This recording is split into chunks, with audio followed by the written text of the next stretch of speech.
Hello, good morning, जोहार। मैं राजू और आप देख रहे हैं 24 झारखंड न्यूज। चलिए जानते हैं झारखंड की आज की 25 मुख्य बड़ी खबरों को।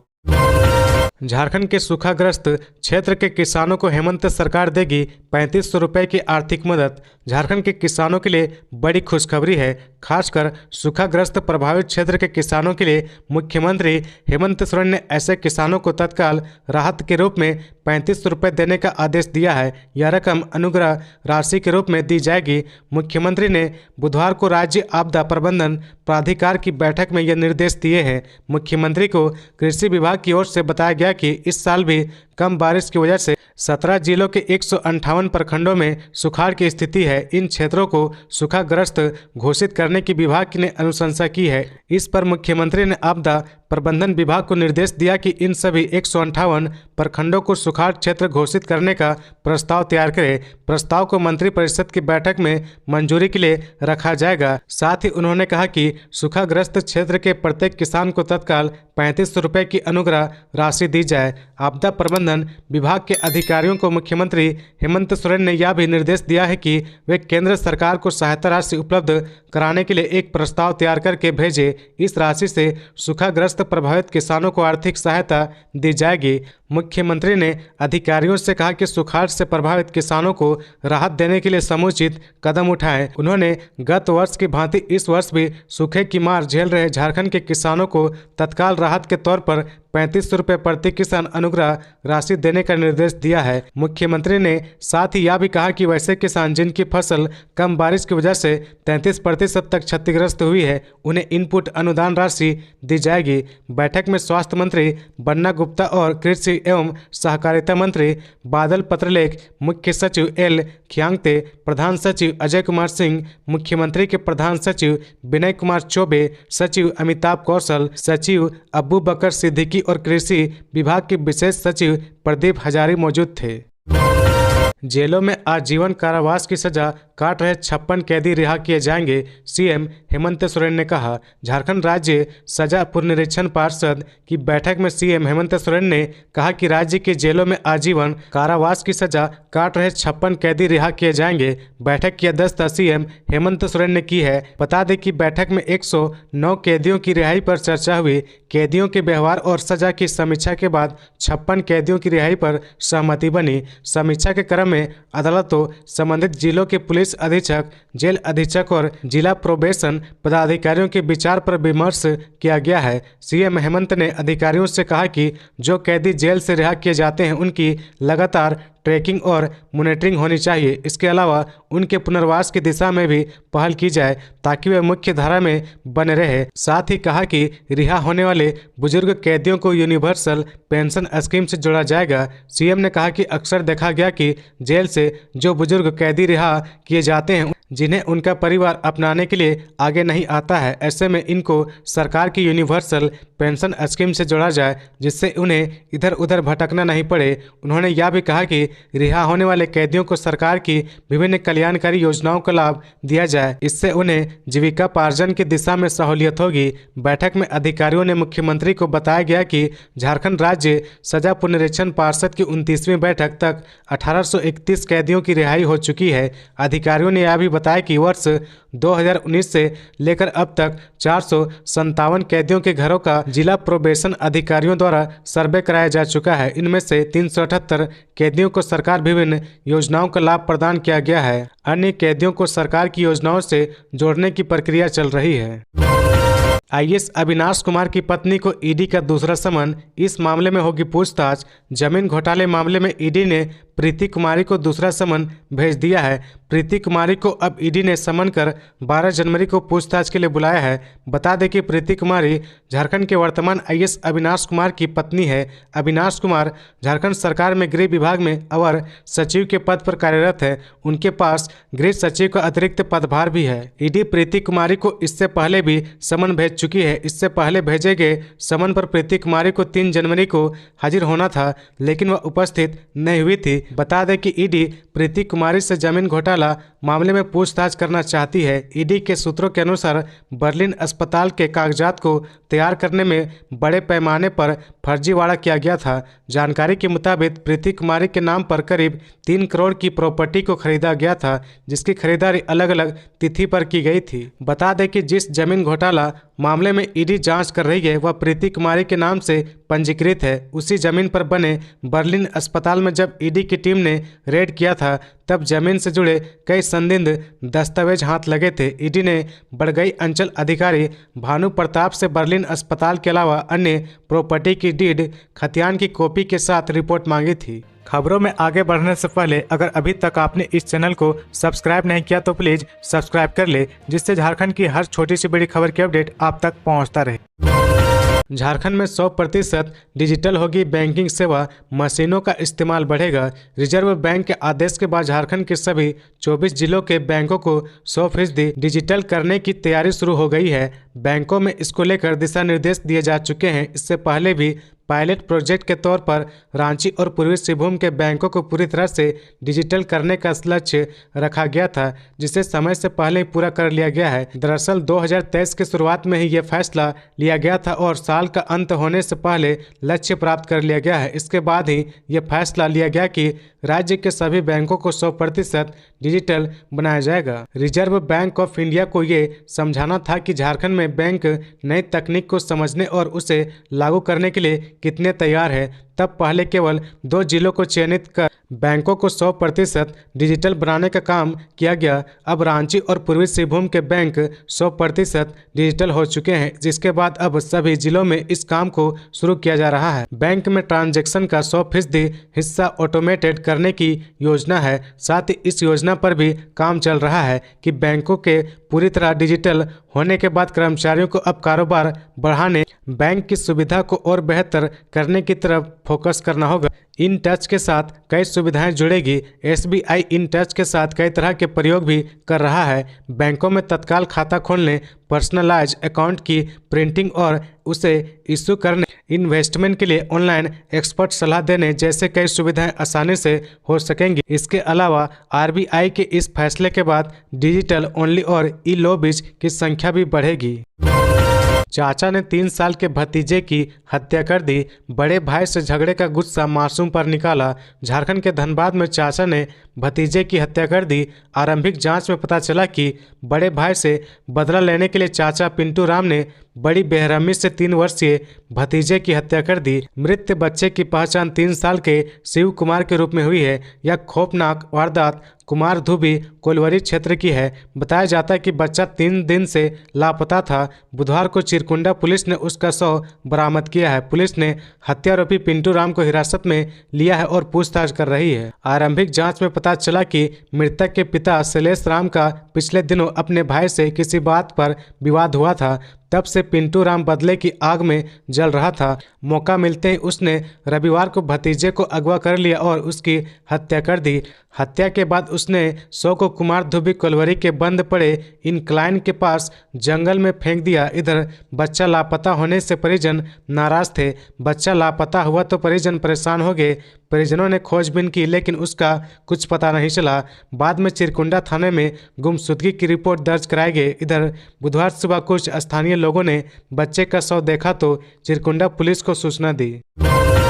झारखंड में बदला मौसम का मिजाज, 5 डिग्री तक गिरेगा पारा, सर्दी सताएगी। झारखंड की राजधानी रांची में अच्छी खासी ठंड देखी जा रही है। वहीं अन्य जिलों के न्यूनतम तापमान में भी 2 से 3 डिग्री गिरावट दर्ज हुई है। पश्चिमी छोर से आने वाली ठंडी हवा कनकनी बढ़ा रही है। मौसम विभाग के अनुसार लोगों को आने वाले 2 दिन तक ठंड से थोड़ी राहत मिलेगी, क्योंकि न्यूनतम तापमान में 4 से 5 डिग्री तक की बढ़ोतरी की उम्मीद है। मौसम वैज्ञानिक अभिषेक आनंद की माने तो 16 जनवरी तक राज्य का मौसम साफ रहेगा। हालांकि सुबह और शाम के वक्त भारी कोहरा देखा जा सकता है। कोहरे का प्रभाव राज्य के पश्चिमी हिस्से में अधिक देखा जाएगा, जहां सुबह और शाम के वक्त अत्यधिक कोहरा देखा जाएगा। 11 जनवरी से राज्य का मौसम शुष्क रहेगा। सुबह और शाम कोहरे के बाद आसमान साफ रहेगा। हालांकि 12 जनवरी तक पश्चिमी और मध्य हिस्से में ठंडी हवाओं का असर देखा जाएगा, जिसमें मुख्य रूप से लातेहार, पलामू, गढ़वा, लोहरदगा,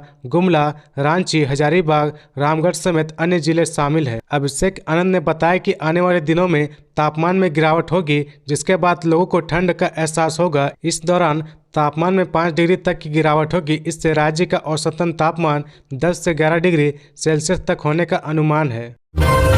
मुख्यमंत्री मेधा छात्रवृत्ति के लिए आवेदन प्रक्रिया आज से शुरू, जाने आखिरी तारीख। मुख्यमंत्री मेधा छात्रवृत्ति योजना के लिए विद्यार्थी आज से आवेदन कर सकेंगे। 17 जनवरी आवेदन करने की अंतिम तारीख है। जिन छात्रों ने 2022 और 2023 में आयोजित मुख्यमंत्री मेधा छात्रवृत्ति योजना की परीक्षा पास की है, उनको यह छात्रवृत्ति मिलेगी। इन्हें द्वितीय और प्रथम छात्रवृत्ति का भुगतान किया जाना है। वैसे आवासीय विद्यालय जहां रहने व खाने पीने की व्यवस्था सरकार के द्वारा की जाती है, वहां विद्यार्थियों को छात्रवृत्ति की 50% राशि मिलेगी। इसके लिए जेक ने निर्देश जारी कर दिया है। जेक के अध्यक्ष डॉक्टर अनिल कुमार महतो के आदेश पर जेक सचिव SD तिग्गा ने स्पष्ट किया कि 17 जनवरी तक छात्र छात्राओं द्वारा आवेदन भरे जाने के बाद स्कूल 20 जनवरी तक DEO ऑफिस में इसे जमा करेंगे, जबकि DEO ऑफिस से 25 जनवरी तक इसे जेक को उपलब्ध कराया जाएगा। जिन छात्रों को पहली बार यह छात्रवृत्ति मिलनी है, वे आवेदन पत्र के साथ अपना मुख्यमंत्री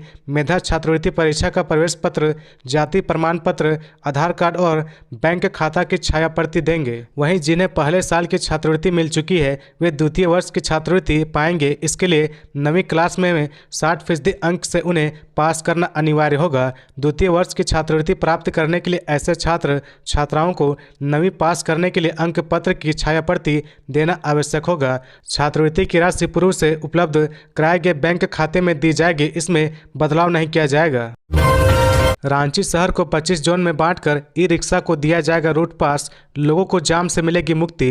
रांची शहर की ट्रैफिक व्यवस्था ध्वस्त करने में अहम भूमिका निभाने वाले ई-रिक्शा पर रांची नगर निगम जल्द लगाम लगाएगा। इसके लिए नगर निगम शहर को 25 जोन में बांटने की तैयारी कर रहा है। हर जोन के लिए ई-रिक्शा की संख्या निर्धारित की जाएगी। मतलब जिस ई-रिक्शा को जिस जोन में चलाने का रूट पास दिया जाएगा, उसे उसी जोन के अंदर चलाना होगा। दूसरे जोन व प्रमुख सड़कों पर चलने वाले ई-रिक्शा पर नगर निगम 25,000 रुपये जुर्माना लगाएगा। फाइन नहीं देने वाले ई-रिक्शा को जब्त करने का भी प्रावधान किया गया है। झारखंड में राज्यसभा की 2 सीटों पर शुरू होगी जोर आजमाइश। इन सांसदों का खत्म हो रहा कार्यकाल। 4 महीने बाद 2 राज्यसभा की सीटें खाली होंगी। कांग्रेस कोटे से धीरज प्रसाद साहू और भाजपा के समीर उरांव मई में रिटायर्ड होंगे। अब इन सीटों पर सत्तारूढ़ दलों के बीच कौन सा फॉर्मूला लागू होगा, इस पर अभी से सबकी नजरें हैं। अपनी तरफ से मैदान में किसे लाएगी, इस पर भी सियासी गलियारे में कानाफूसी चल रही है। इसमें खासकर इंडिया गठबंधन की चाल को लेकर उत्सुकता बढ़ने लगी है। गांडे सीट से इस्तीफा देने वाले झामुमो विधायक सरफराज अहमद को राज्यसभा में एक सीट दिलवाने की चर्चा जोर शोर पर है, लेकिन कांग्रेस अपनी सीट झामुमो को देने के लिए तैयार होगी या नहीं, इसमें संशय बना हुआ है। चर्चा हो रही कि पूर्व विधायक सरफराज अहमद या उनके बेटे को राज्यसभा भेजा जा सकता है। हालांकि इस पर आधिकारिक रूप से कोई कुछ कहने को तैयार नहीं है। गौरतलब है कि 29 दिसंबर 2019 में झारखंड में कांग्रेस राजद महागठबंधन की सरकार हेमंत सोरेन के नेतृत्व में बनी है। इसके बाद से राज्यसभा के 2 चुनाव हुए और दोनों बार सीट झामुमो के खाते में गई। मार्च 2020 में झामुमो अध्यक्ष शिबू सोरेन और दूसरी बार 2022 में महुआ माझी को राज्यसभा भेजा गया। जानकारी के मुताबिक 2022 में खुद कांग्रेस की टॉप लीडर सोनिया गांधी ने हेमंत सोरेन से राज्यसभा की एक सीट देने की मांग की थी, पर हेमंत ने अपनी ही पार्टी की तरफ से महुआ माझी को राज्यसभा भेज दिया। चूंकि इस बार कांग्रेस के कोटे की सीट खाली हो रही है, इस पर कांग्रेस का स्वाभाविक दावा है, पर बताया जा रहा है कि हेमंत सोरेन इस बार भी यह सीट कांग्रेस को देने के मूड में नहीं है। वे सरफराज अहमद को राज्यसभा में भेजने का फैसला तय कर चुके हैं। ईडी ने PLFI उग्रवादी दिनेश गोप के करीबी निवेश कुमार की 5 दिन की रिमांड मांगी। झारखंड में प्रतिबंधित उग्रवादी संगठन PLFI के सुप्रीमो दिनेश गोप के करीबी निवेश कुमार से ईडी और पूछताछ करना चाहती है। ईडी ने निवेश कुमार की 5 दिनों की रिमांड मांगी है। ईडी ने विशेष न्यायाधीश दिनेश राय से निवेश कुमार की रिमांड मांगी है। बताया जाता है कि रांची के धुरवा थाना का रहने वाला निवेश कुमार ही वह व्यक्ति है जिसने दिनेश गोप को विदेशी हथियार दिलाने के नाम पर लाखों की ठगी कर ली थी। जांच में यह सामने आया कि इसके लिए निवेश कुमार ने बाकायदा वीडियो कॉल कर दिनेश गोप को हथियारों का जखीरा दिखाया गया और कहा कि ये अत्याधुनिक विदेशी हथियार है। निवेश फिलहाल न्यायिक हिरासत में जेल में बंद है। दिनेश गोप भी जेल में बंद है। गौरतलब है कि झारखंड और पड़ोसी राज्यों में आतंक का पर्याप्त रहे दिनेश गोप को झारखंड पुलिस और एनआईए की संयुक्त टीम ने नेपाल से गिरफ्तार किया था। बताया जाता है कि जब दिनेश गोप को नेपाल से गिरफ्तार किया गया तो वहां सरदार के वेश में ढाबा चला रहा था। वह कनाडा भागने की फिराक में था। नेपाल से गिरफ्तार के बाद दिनेश गोप को नेपाल से दिल्ली लाया गया और फिर वहां से उसे ट्रांजिट रिमांड पर झारखंड लाया गया। झारखंड में एनआईए ने दिनेश गोप से लंबी पूछताछ की। उसकी निशानदेही पर कैश, हथियार और वर्षों पुरानी एक जीप बरामद की गई जमीन में गड़ी हुई मिली थी। दिनेश गोप पर झारखंड पुलिस ने 25 तो वहीं एनआईए ने 5 लाख रुपए का इनाम घोषित किया था। बताया जाता है कि पीएलएफआई संगठन की निगाह वैसे व्यक्तियों पर होती है जो छोटे मोटे मामले में जेल गए हों। जेल से बाहर होने के बाद उन्हें संगठन में प्रलोभन देकर भर्ती कर लिया जाता था। यह संगठन कारोबारियों, कंपनियों और अधिकारियों को लेबी के लिए धमकाता था। रांची सहित पूरे झारखंड में 11 से 17 जनवरी तक चलेगा सड़क सुरक्षा सप्ताह। पूरे झारखंड में राष्ट्रीय सेवा योजना, नेहरू युवा केंद्र, यातायात पुलिस एवं परिवहन विभाग के संयुक्त तत्वाधान में 11 जनवरी से सड़क सुरक्षा सप्ताह का आयोजन किया जाएगा। 17 जनवरी 2024 तक चलने वाले इस अभियान को लेकर मंगलवार को रांची जिला में बैठक भी हुई है। ट्रैफिक डीएसपी जितवाहन उरांव की अध्यक्षता में आयोजित इस बैठक में निर्णय लिया गया कि 10 जनवरी को रांची जिला के विभिन्न कॉलेज में कुल 150 एनएसएस स्वयंसेवकों के लिए यातायात जागरूकता प्रशिक्षण कार्यक्रम आयोजित किए जाएंगे। 11 जनवरी को रांची के कचहरी चौक स्थित ट्रैफिक डीएसपी कार्यालय परिसर से यातायात जागरूकता को लेकर प्रभात फेरी निकाली जाएगी। 11 जनवरी से 17 जनवरी तक रांची के प्रमुख चौक चौराहों पर यातायात पुलिस के साथ एनएसएस प्रशिक्षित स्वयंसेवक जागरूकता अभियान चलाएंगे। 12 जनवरी को आर्यभट्ट सभागार में यातायात जागरूकता विषय पर संगोष्ठी एवं नुक्कड़ नाटक का मंचन किया जाएगा। 13 जनवरी को कॉलेज में सड़क सुरक्षा को लेकर भाषण, पेंटिंग एवं क्विज प्रतियोगिता का आयोजन किया जाएगा। 14 जनवरी को नुक्कड़ नाटक एवं सड़क सुरक्षा को लेकर आम जागरूकता कार्यक्रम आयोजित किए जाएंगे। 15 जनवरी को रांची विश्वविद्यालय ILS सभागार में सड़क सुरक्षा को लेकर युवा संवाद कार्यक्रम का आयोजन होगा। भाकपा माओवादियों ने अपने पुराने साथी नेल्सन भेंगरा की गोली मारकर की हत्या। भाकपा माओवादी नक्सलियों ने अपने पुराने साथी नेल्सन भेंगरा की गोली मारकर हत्या कर दी। मामले में पुलिस कुछ भी बताने से इनकार कर रही है। नेल्सन भेंगरा सरंडा जंगल क्षेत्र के जराई केला थाना अंतर्गत समठा गांव का निवासी था। नेल्सन लंबे समय से बड़े नक्सलियों के साथ जुड़ा था। आरोप है कि वह पुलिस के संपर्क में था। सूत्रों के अनुसार 9 जनवरी की रात लगभग 10 बजे हथियारबंद नक्सली समठा गांव पहुंचे और उसे घर से पकड़कर अपने साथ ले गए। नक्सलियों ने नेल्सन की पहले जमकर पिटाई की, उसके बाद उसकी गोली मारकर हत्या कर दी। हालांकि पुलिस इस मामले में अभी कुछ भी बताने से इनकार कर रही है। उड़ीसा की बिसरा थाना पुलिस ने नेल्सन भेंगरा को मई 2023 में जेल भेजा था। नेल्सन को एक सड़क निर्माण कंपनी से नक्सलियों के नाम पर लेवी मांगने के आरोप में जेल भेजा गया था। 2 महीने पहले ही वह जेल से छूटा था, जिसके बाद उसके ही दोस्तों ने उसकी हत्या कर दी। सूत्रों से मिली जानकारी के अनुसार सारंडा के जराईकेला मनोहरपुर छोटा नागरा क्षेत्र के जंगलों में कोल्हन डीआईजी अजय लिंडा के नेतृत्व में भारी तादाद में पुलिस और सीआरपीएफ के जवान सर्च ऑपरेशन चला रहे हैं। डीआईजी अजय लिंडा स्वयं तिरल पोस्ती में ऑपरेशन का नेतृत्व कर रहे हैं। शव बरामद करने का प्रयास भी जारी है। करीब 7 साल बाद धनबाद चंद्रपुरा पैसेंजर ट्रेन फिर से शुरू, कोयलांचल के लोगों में खुशी। करीब 7 साल बाद धनबाद चंद्रपुरा पैसेंजर ट्रेन का परिचालन शुरू हो गया है। चंद्रपुरा रेलवे स्टेशन पर 10 जनवरी 2024 की सुबह 7:10 में गिरिडीह सांसद चंद्र प्रकाश चौधरी और बाघमारा विधायक ठुल्लू महतो ने ट्रेन को हरी झंडी दिखाकर धनबाद के लिए रवाना किया। सांसद, विधायक सहित काफी संख्या में आजसू और भाजपा नेताओं ने इस ट्रेन से सफर किया। वहीं 10 जनवरी की शाम 5:05 में यह ट्रेन धनबाद से चंद्रपुरा के लिए रवाना होगी। धनबाद स्टेशन पर इस दिन आयोजित कार्यक्रम में सांसद पशुपतिनाथ सिंह व विधायक राज सिन्हा ट्रेन को हरी झंडी दिखाएंगे। रेलवे ने 2 राजनेताओं को कार्यक्रम में आमंत्रित किया है। रेलवे की ओर से इसकी तैयारी पूरी कर ली गई है। पहले की तरह ये डीसी सवारी गाड़ी अब प्रतिदिन सुबह चंद्रपुरा से चलकर धनबाद तक जाएगी और शाम को फिर धनबाद से खुलकर चंद्रपुरा तक आएगी। वापस ट्रेन शुरू होने पर धनबाद कोयलांचल और कतरास कोयलांचल के लोगों में काफ़ी उत्साह है। मालूम हो कि 15 जून 2017 को पीएमओ कार्यालय से जारी आदेश के बाद डीसी लाइन पर दौड़ने वाली सभी ट्रेनें बंद कर दी गई। डीसी लाइन पर दौड़ने वाली सभी ट्रेन बंद कर दी थी। इसके बाद से ये कोयलांचल वासी नाराज थे।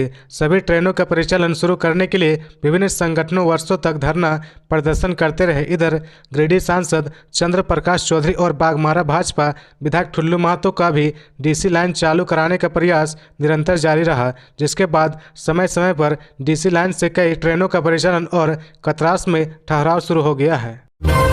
अभ्यास मुकाबले में जर्मनी ने भारत को 4-2 से रौंदा। मोहरावादी के मारमगोम के जयपाल सिंह स्टोटफ हॉकी स्टेडियम में 13 जनवरी से FIH हॉकी ओलंपिक क्वालिफायर के मैच होना है। रांची पहुंच चुकी सारी टीमें अपनी तैयारी में जुट चुकी है। खुद को बेहतर बनाने के लिए टीम जहां अभ्यास कर रही है, वहीं खुद को परखने के लिए टीमें आपस में अभ्यास मैच खेल रही है। मंगलवार को इसी कड़ी में 2 मैच खेले गए। पहला मैच जापान और USA के बीच 1 बजे से खेला गया।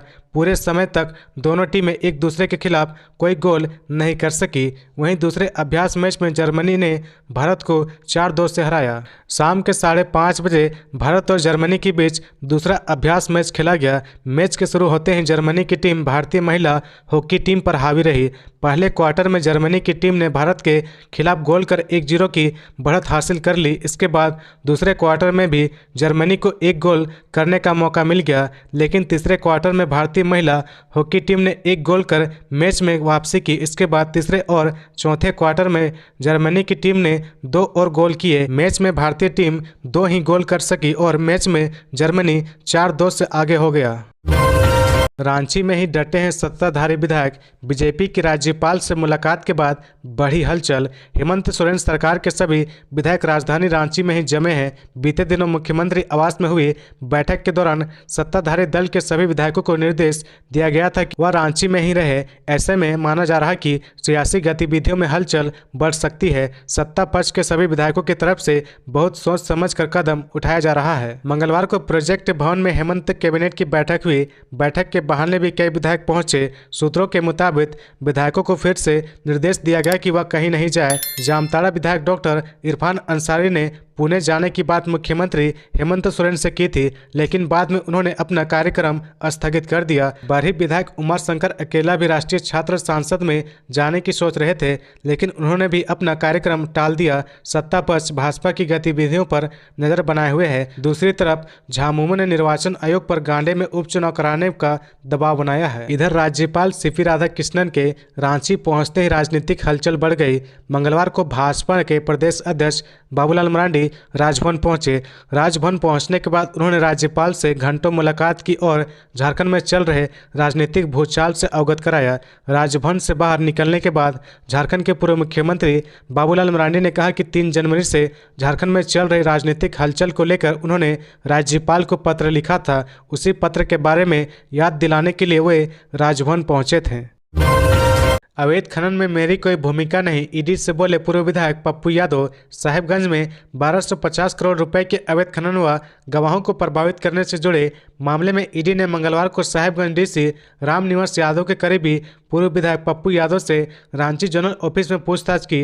पप्पू यादव दिन के 11:15 बजे तक ईडी के रांची जोनल ऑफिस पहुंचे थे। ईडी ने देर शाम तक पूछताछ की। ईडी अफसरों के अनुसार पूर्व विधायक ने पूछताछ के दौरान कोई खास जानकारी उपलब्ध नहीं कराई है। डीसी समेत अन्य लोगों से अपने रिश्तों व अवैध खनन के मामले में गवाहों को प्रभावित करने व मनी लॉन्ड्रिंग में संलिप्तता से पूर्व विधायक ने इनकार किया है। डीसी रामनिवास रामनिवास यादव से बुधवार को ईडी के रांची जोनल ऑफिस में पूछताछ होनी है। हालांकि कैबिनेट के नए फैसले से रामनिवास यादव की उपस्थिति पर संशय उत्पन्न हो गई है। जेल के निलंबित पूर्व वार्डन अवधेश कुमार सिंह से भी बुधवार को ही पूछताछ होनी है। अवैध खनन के केस में मनी लॉन्ड्रिंग के आरोपी प्रेम प्रकाश को जेल में मदद पहुंचाने में अवधेश कुमार सिंह की भूमिका संदिग्ध रही है। जेल में ईडी के अधिकारियों को टारगेट करने और उन्हें फर्जी मुकदमों में फंसाने की साजिश रचने में प्रेम प्रकाश के मददगार के तौर पर अवधेश की भूमिका सामने आई थी। 3 जनवरी को एजेंसी ने अवधेश के यहां भी छापेमारी की थी। बीजेपी विधायक पुष्पा देवी पर छतरपुर में हमला,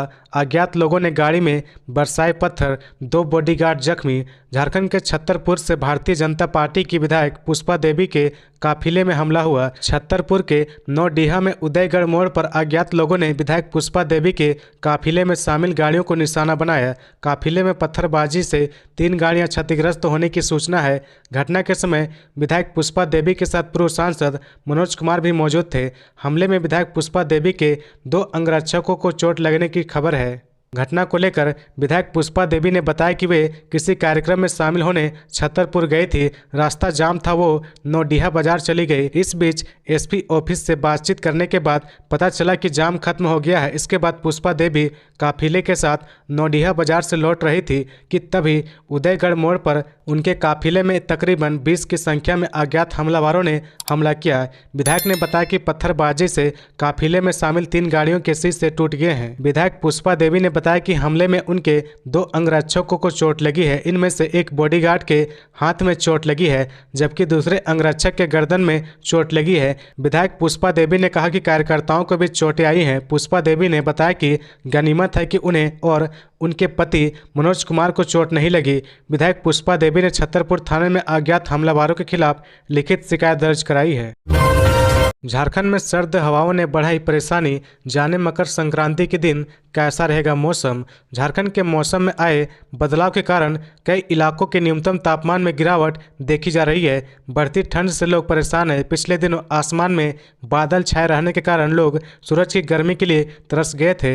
मंगलवार से मौसम साफ हुआ, लेकिन ठंडी हवाओं ने मुश्किलें बढ़ा दी। सुबह में कोहरा और सर्द हवाओं से लोग परेशान हैं। गर्म कपड़ों के साथ ही लोग बाहर निकल रहे हैं। शाम होते ही ग्रामीण अपने अपने घरों में दुबक जा रहे हैं। मौसम केंद्र के प्रभारी अभिषेक आनंद के अनुसार फिलहाल शहरी क्षेत्रों का न्यूनतम तापमान 8 से 13 डिग्री सेल्सियस के आसपास है। अभी पश्चिमी इलाके से बादल आ रहे हैं, इससे तापमान बढ़ सकता है। मौसम शुष्क रहेगा, लोगों को इससे सतर्क रहना है। वहीं मकर संक्रांति के दिन यानी 15 जनवरी को मौसम साफ रहेगा, हालांकि सुबह में कोहरा हो सकता है।